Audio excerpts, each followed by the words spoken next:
بسم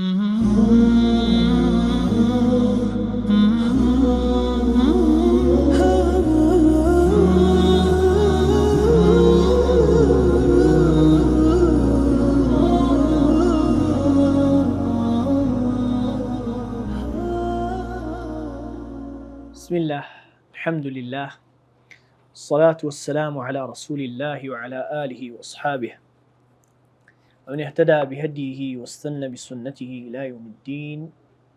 أما بعد، كتاب الصلاة.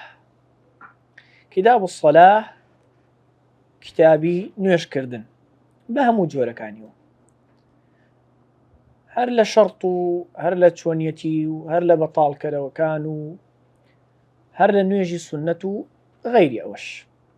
ئەنجا ئەوەی بزانن کە سەلات باشترین عیبادەتی بەدەنیە. عولەمای مەزهەبی ئێمە فەرموویانە بە دوایدا ڕۆژووی ڕەمەزان، بە دوایدا حەج. ئەوان فەرمووە ڕەحیمەهم الله تعالى. ئەنجا ئەبوو شوجاع ڕەحمەتی خوای لێ بێ تەمەن ئەوە دەزانن نوێژ لە مەککە لە پێغەمبەری خوا صلی الله علیه و سلم کە میعراجی پێکراوە بۆ ئاسمان، لە ئاسمان واجب بووە، سەرەتا 50 نوێژی فەرز بووە، تاوەکو کەم کراوەتەوە بۆ 5 و إلى آخره. رحمه الله دڵێ فصل الصلاة المفروضة 5. نوێژە واجبەکان 5. ئەمە واجبی عینیە. نوێژکردن لەسەر مردووش فەرزی کیفایە. ئەوەی دیکە هەموو نوێژەشی دیکە لە مەزهەبی مەدا سونەت، هەموو نوێژەشی دیکە، هەر لە نوێژەکانی پێش نوێژ و دوای نوێژ و ویتر و شەو نوێژ و نوێژی جەژن و نوێژی ڕۆژگیران و نوێژی مانگگیران و هەمووی ئەو 5 نوێژەی لە ڕۆژێکدا هەیە فەرزە و نوێژکردن لەسەر مردوو فەرزی کیفایە. نوێژەکانی دیکە هەموو سونەت. 5 نوێژە فەرزەکە ئەمانن: الظهر و نوێژی نیوەڕۆ. بە نیوەڕۆ دەستی پێکرد چونکە ئەوە یەکەم نوێژە موسڵمانان بەم شێوەیەی ئێستا کردبیان. داوی پێغەمبەری خوا صلی الله علیه و سلم لە شەو ڕەویەکە هاتەوە، نوێژی بەیانی نەکرا چونکە بەیان و چۆنیەتی نوێژکردنەکە لای پێغەمبەر صلی الله علیه و سلم ڕوون نەبوو. بە دوای ئەوەدا جیبریل عەلەیهی السەلام هات، پێغەمبەری خوا صلی الله علیه و سلم فێری دەستنوێژ و چۆنیەتی نوێژ و کاتی نوێژەکان کرد. لەبەرەوە بە نیوەڕۆ دەستی پێکرد. الظهر نوێژی نیوەڕۆ و ئەوەل وەقتیها، کاتی کەی دەست پێ دەکا، کەی کاتی نوێژی نیوەڕۆ دێ. دەڵێن کە بانگیدا، بەڵام ئەو بانگە لەسەر چ ئەساسێ دانراوە؟ ئەگەر لە دەشت و دەربووم و گوێم لە بانگ نەبوو چۆن نوێژ دەکەم و کەی نوێژی نیوەڕۆ دەکەم؟ سەرەتای وەقتەکەی کەی نوێژی نیوەڕۆ دەبێ زەوال الشەمس. ئەو کاتەی خۆر لە لای خۆر هەڵاتەوە لا دەداتە لای خۆر ئاوە. ئەوە بە چ دەزاندرێ؟ بە سێبەر. هەتا خۆر لە لای خۆر هەڵات بێ، سێبەرت لە خۆر ئاوایە. کە خۆر لایدایە لای خۆر ئاوا، سێبەرەکەش دەچێتە لایەکی دیکە، سێبەرەکە دەچێتە خۆر هەڵات. لادانی خۆرە لە لای خۆر ئاوا، لە خۆر هەڵاتەوە بۆ خۆر ئاوا. و ئاخره، کۆتایی کاتی نوێژی نیوەڕۆ چییە؟ إذا صار ظل كل شيء مثله. ئەگەر سێبەری هەر شتێک هێندەی حەجمی حەقیقی خۆی لێ هات. دیوارێک لە ڕاستیە حەجمی چەندە؟ سێبەرەکەیشی ئەوەندەی لێ هات، ئەو کۆتایی کاتی نیوەڕۆیە. بەڵام بەعدە ظیلی الزەوال، جگە لە بە ئیهمالکردنی ئەو کەمە سێبەرەی ئەو کاتی خۆر لە ناوەڕاستی ئاسمانیشدایە، شتەکان سێبەرێکی کچکەیان هەر هەیەوە نییە. بە ئیهمالکردنی ئەوەی لێ دەرکە سێبەری هەر شتێک هێندەی خۆی لێ هات، ئەوە کۆتایی کاتی نیوەڕۆیە. اینجا بەڕێزان، بۆ هەر نوێژێک وەقتی فەضیلە و وەقتی اختیار و وەقتی جەوازێ. وەقتی فەضیلە مەبەست لێی باشترین کاتی ئەنجامدانی نوێژەکەی. بۆ هەموو نوێژەکان سەرەتای کاتەکەی لە دوای بانگدان، الصلاة في أول وقتها، ئەو وەقتی فەضیلەت. وەقتی جەواز یانی هەتاکەی دروستە، هەتاکەی بکرێ بە ئەدا دەکرێ. وەقتی اختیاریش یانی بە خێرە گەورەکە لەوەیە لەو مەجالەدا بیکات، لەوە تاخیرتری نەکا باشە. بۆ نمونە وقتی فضیلت لە نوێژی نیوەڕۆ زانیمان في أول وقتها. وقتی جواز بوو ئەبوو شجاع گوتی رحمه الله هەتا ئەو کاتی سێبەری هەر شتێک هێندەی خۆی لێدێ. ئەی وقتی فەضیلە لە نوێژی نیوەڕۆدا هەتا ئەو کاتی سێبەری هەر شتێک نیوەی حەجمی حەقیقی خۆی دەبێ. باش وایە نوێژی نیوەڕۆ لەوە زیاتر تاخیر نەکرێت. خێرەوە گەورەکە لە سەرەتای کاتەکەی هەتا ئەو کاتەدایە. باش. والعصر دوم نوێژی عسرە وأول وقتها سەرەتای کاتی عصر الزيادة على ظل المثل. ظل مثل سێبەری هەر شتێک هێندەی خۆی بوو ئەوە کۆتایی کاتی نیوەڕۆیە. یەک تۆز زیاتر ڕۆی سێبەریش یەک تۆز لە خۆی زیاتر بوو سەرەتای نوێژی عسرە کاتی عسرە. وآخره في الاختيار اختياري لێرە باس کردووە وەقتە باشەکەی لەوە تاخیرتر نەکرێ إلى ظل المثلين هەتا سێبەری هەر شتێک دوو هێندەی خۆی لێدێ مثلين.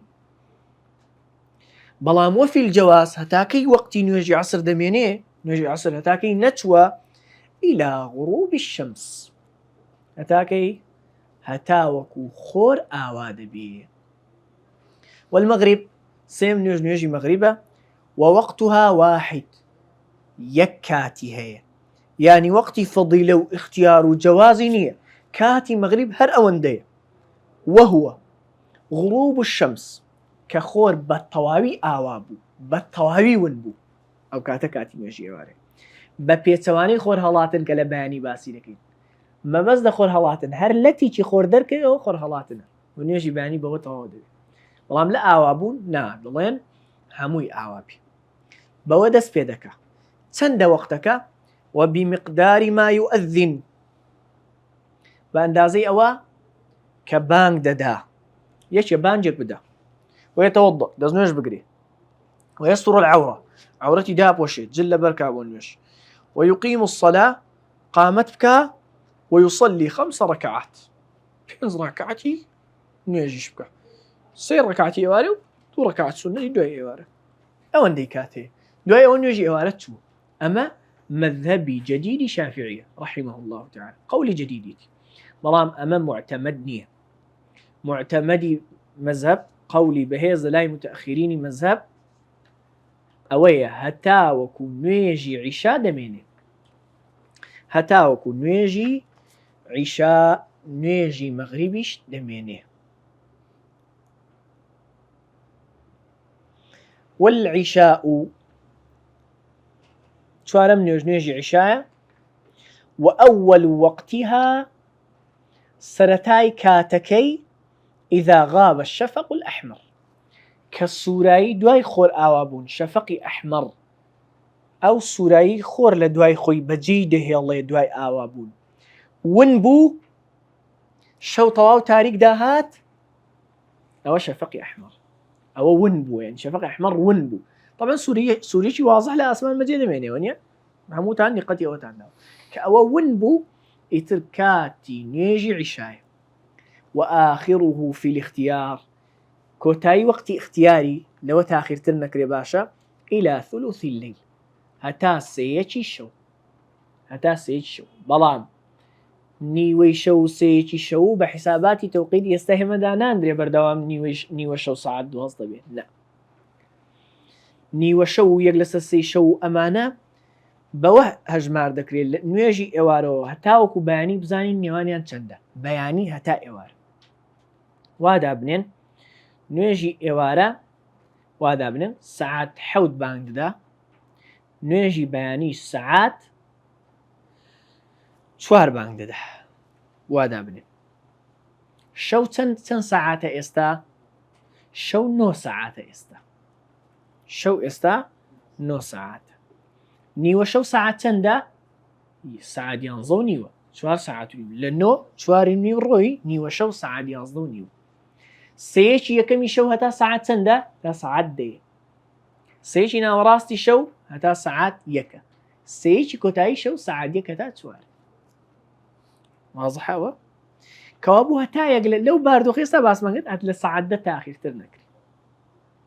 وفي الجواز بەڵام هەتاکەی جائزە إلى طلوع الفجر الثاني هەتاوەکو هەڵهاتنی بەیانی دووەم، یعنی هەتاوەکو کاتی نوێژی بەیانی. ئێستا فەجری ثانی ئینشاءڵڵا خزمەتتان دەبین کەوا بوو کاتی هەموو نوێژەکان هەتا کاتی نوێژی دوای خۆیانە بەیانی لێ دەرچێت کە باس دەکەین فەرقی نیوەڕۆ و عەسر و ئێوارە و عیشا هەر چواریان هەتا نوێژی دوای خۆیان دەمێنن، بەڵام وەسوبح بەیانی و ئەوەل وەقتیها کەی کاتی بەیانی دێت طلوع الفەجر الثانی هەڵهاتنی بەیانە نەک خۆر. هەڵهاتنی بەیان شتێکە و هەڵهاتنی خۆر شتێکی دیکەی.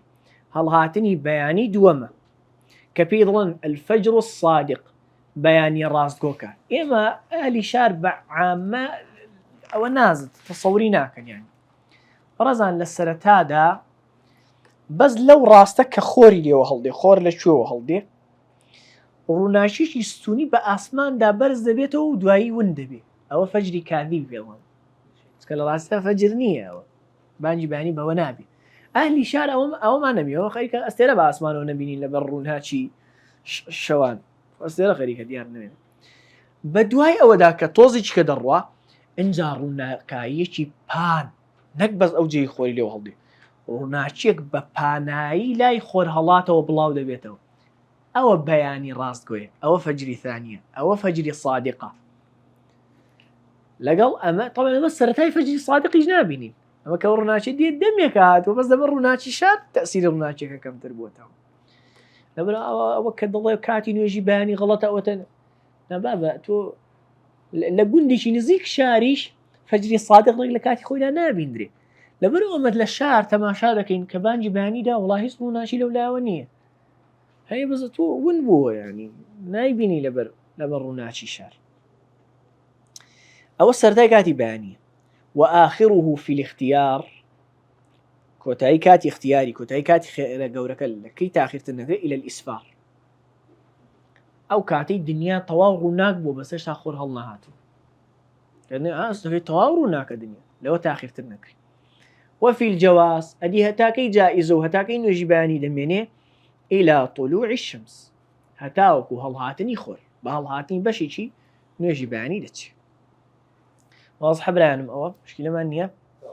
فصل وشرائط وجوب الصلاة ثلاثة أشياء. شرطكاني واجبوني نوێژ سیانن سێشت. ئەو کەسە ئەو سێ مەرجە لە هەر کەسێک دابوو نوێژی لەسەر واجب. یەکەم الئیسلام، مسلمانیەتی.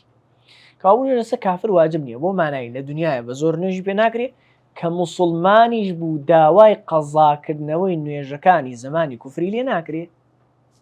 الئیسلام ئەوە یەک. دوو البلوغ بالغ بوون، بەڵام منداڵ لە 7 ساڵیشەوە با بالغ نەبێ بەڵێ نوێژیشی لەسەر نییە بۆ معنای ئەگەر نوێژێکیش نەکا گوناهبار نابێ، بەڵام دەبێت لە 7 ساڵیەوە فەرمانی نوێژکردنی پێ بکرێت و لە 10 ساڵیشدا لەسەر نەکردنی لی بترێ.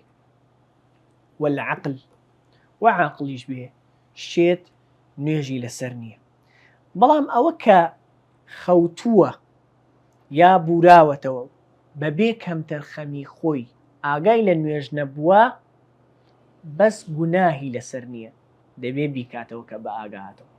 یانی لەو فەرزنا یەکێک شەو خەوت مۆبایلەکەشی دانایەوە کەمتەرخەمیشی نەکرد سەعات 2 شەو بخەوێ، هەموو هەوڵی خۆیدا سوبحان الله سەعات 8 بانی خەبەری کردەوە. ئەو لەبەری کەمتەرخەمی خۆی تێدا نییە بەس گوناهبار نابێ، هەر کات بە خەبەر هات دەبێت نوێژەکەی بکە، هەر کات بە خەبەر هات دەبێت نوێژەکەی بکە. وهو ئەم سیانە ئیسلام و بلوغ و عقل حد التەکلیف، حد و شەرتی تەکلیفن، مکەلەف ئەوەیە ئەو سیانەی تێدا هەبێ. باشە، ئەنجا فەصل لە دوای ژماردەی نوێژە فەرزەکان دێ نوێژە سونەتەکان دەژمێرێ.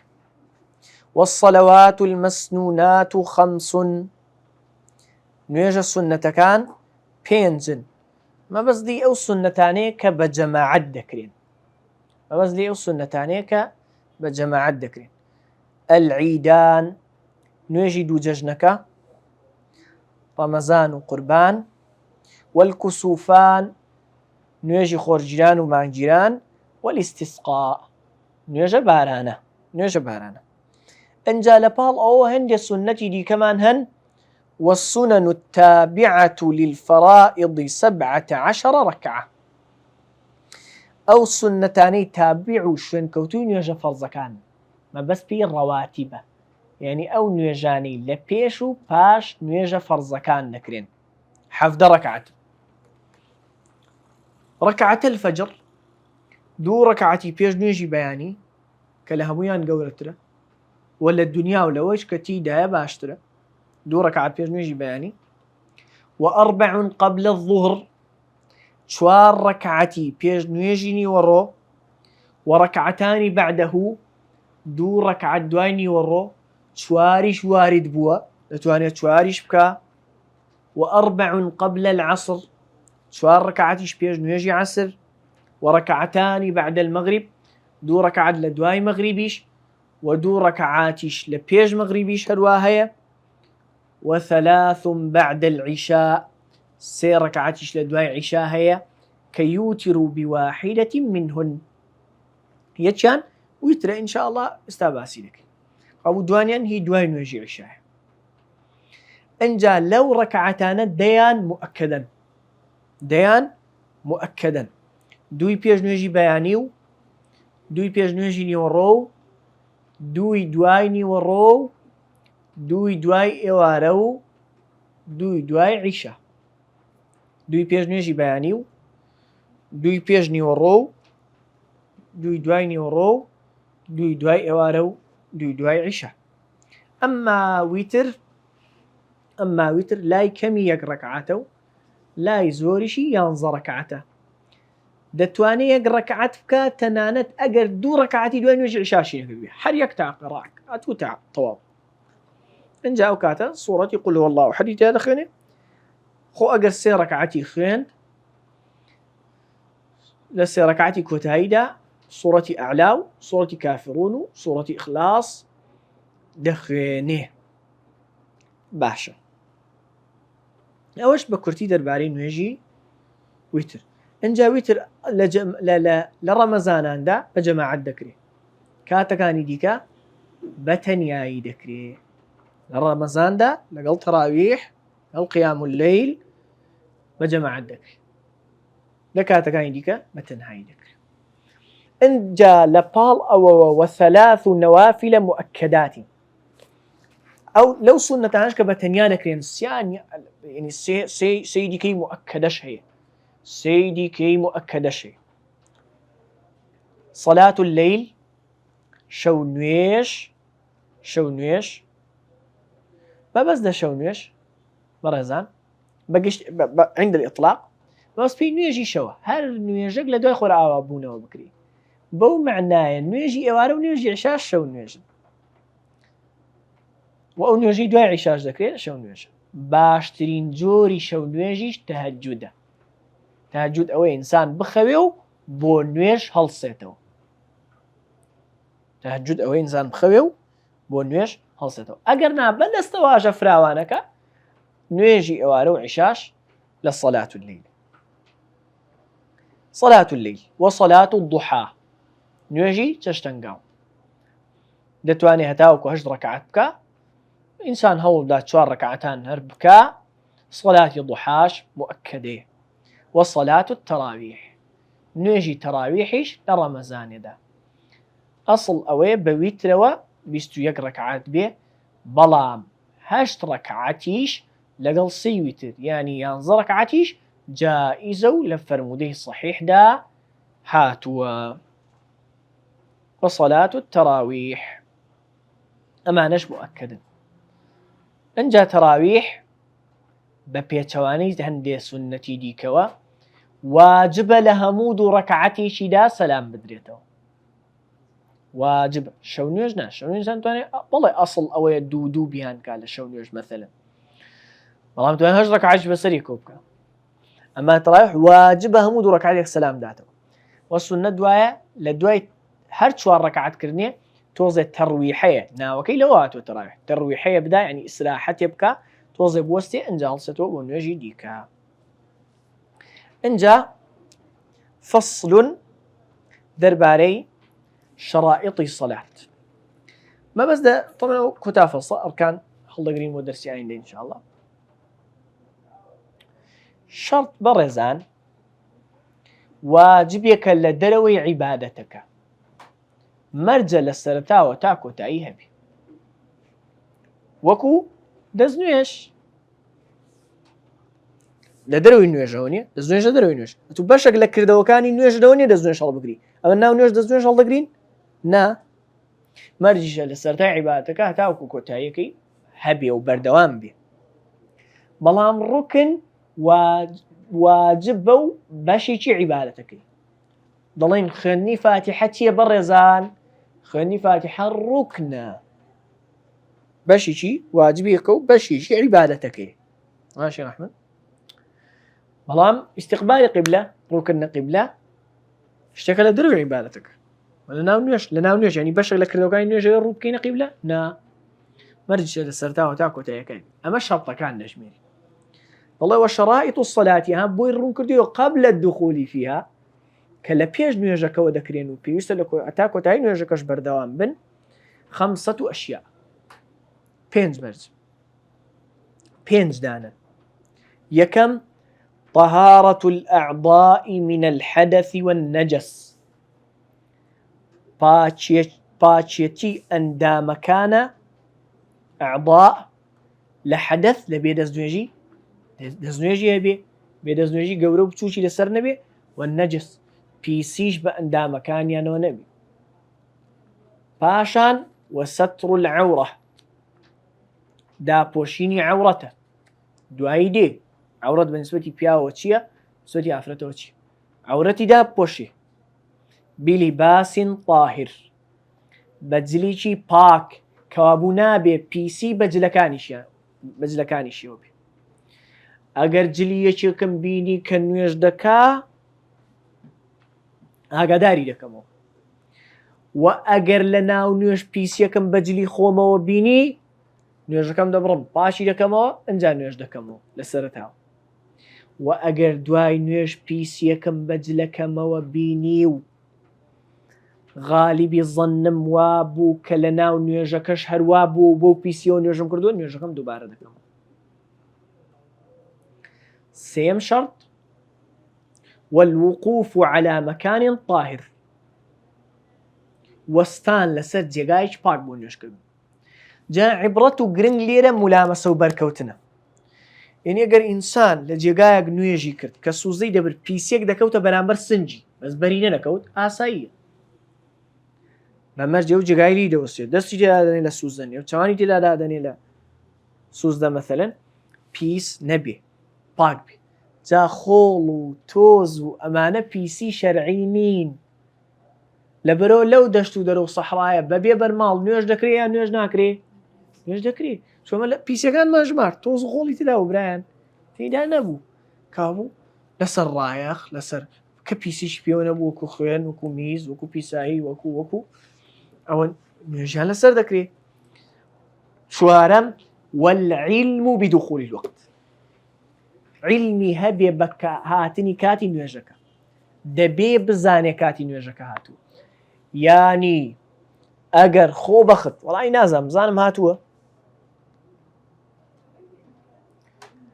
ئەگەر دوایی دەرکەوت پێکاویەتی کاتی نوێژەکەش هاتووە هەر نوێژەکەی باتڵ دەبێ یەقینی هەبێ علمی هەبێ کە کاتی نوێژ هاتووە چونکە نوێژ عیبادەتێکی کات بۆ دانراوە ئیهمالکردن و حساب نەکردن بۆ وەختە بەتاڵی دەکاتەوە.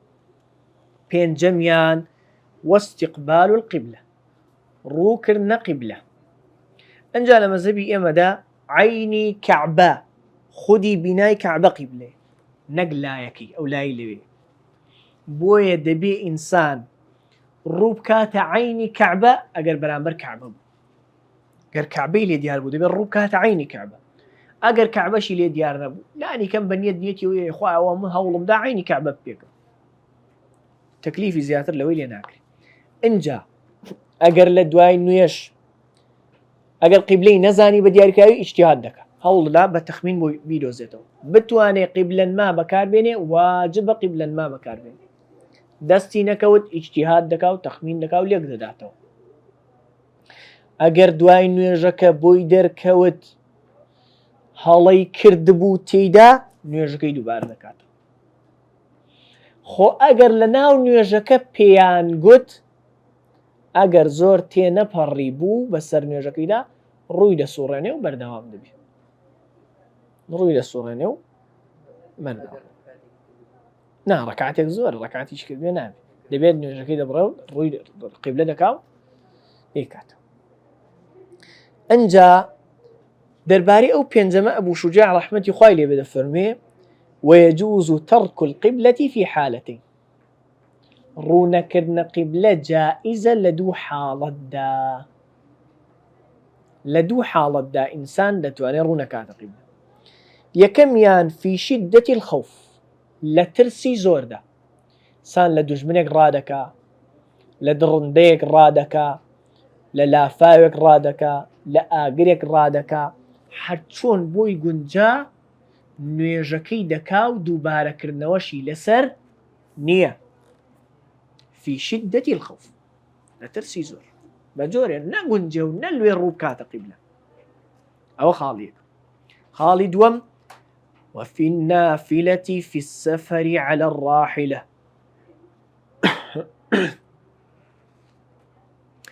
ولا نوێژی سنت ئاگاتان باش لێ بێ لە نوێژی سنت في النافلة نوێژی سنت لە سەفەردا یعنی لە ڕێگادا على الراحلة لەسەر پشتی وڵاق قەید نییە ئەوە یعنی بە پێش بڕوا بۆ سەفەر لە ڕێ بێ توانێت نوێژی سنت بکاو ڕۆژ لە قیبلە نەکا. بەڵام چەند تێبینیەک لێرەدا هەیە. جارێکە مەمەن لە سەفەر لە ناو شار ناڵێن یعنی وەڵام من لە سەفەرم لە ماڵێ و خزمەمانم بۆ خۆم دانیشتوم سنەتی دەگەم ڕوو ناکەمە قیبلە. مەبەستمان کاتی ڕێڕۆیشتنە مەبەستمان کاتی ڕێڕۆیشتنە ڕێگا بەدەم ڕێگاوە. ئەوە خاڵێک.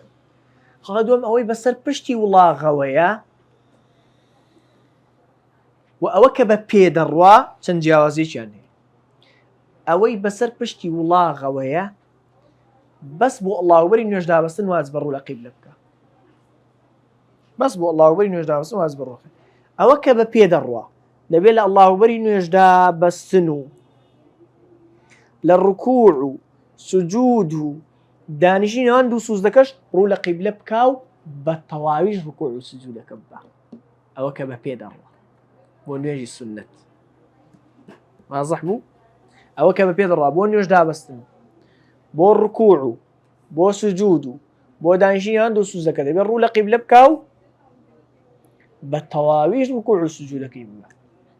بەڵام ئەوەی بەسەر ڕاحیلەوەیە نا ئەوەی بەسەر ڕاحیلەوەیە